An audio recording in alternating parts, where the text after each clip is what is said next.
महाराजांचं वाङ्मय आपल्याला कळलं पाहिजे.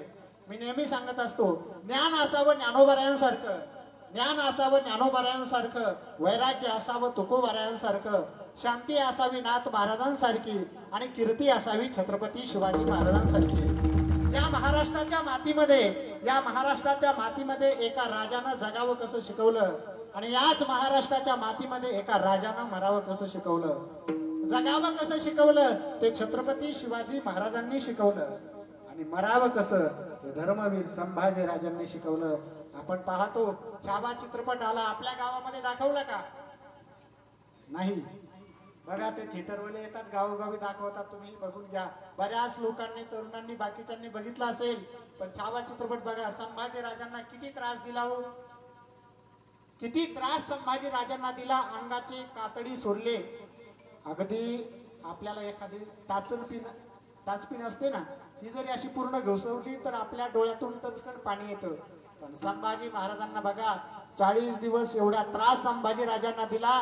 अहो संभाजी राजांची जीभ काढली, संभाजी राजांच्या बोटाची नखे उपटून काढली, उपटून अंगाला संभाजी राजांच्या अंगाची कातडी काढून त्याच्यावर मीठ चोळलं. मीठ किती त्रास संभाजी राजांना झाला, पण संभाजी राजांनी हा त्रास सहन केला. कशासाठी?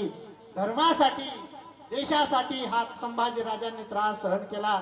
संभाजी राजांना जेव्हा साखळदंडानं बांधलं होतं, तेव्हा बांधलं असताना संभाजी राजांसोबत कवी कलश होते. अगदी सर्व सैन्यांनी संभाजी राजांना घेरलं, तेव्हा कवी कलश सांगतात, अरे तुम्ही माझ्या राजाला घेरलं, पण लक्षात ठेवा, हाथी घोडे तोफ तलवारे, हाथी घोडे तोफ तलवारे, फौज तो तेरी सारी है, जंजीर में जखड़ा राजा मेरा अभी सब पे भारी है. तुम्ही माझ्या राजांना त्या हातकड्यामधून सोडून दाखवा. आजही माझा राजा तुम्हाला सर्वांना मारेल एवढी ताकद माझ्या राजाची आहे.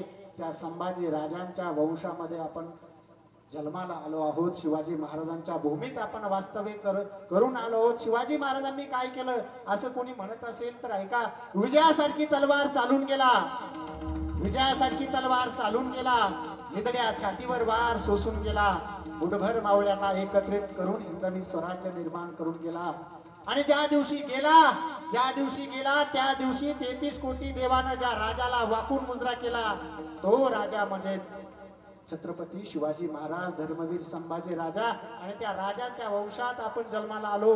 तुम्ही धर्म टिकवा, वारकरी संप्रदायाचे तुम्ही सातत्यानं नामस्मरण करा, भक्ती करा आणि स्वतःचं जीवन जगा.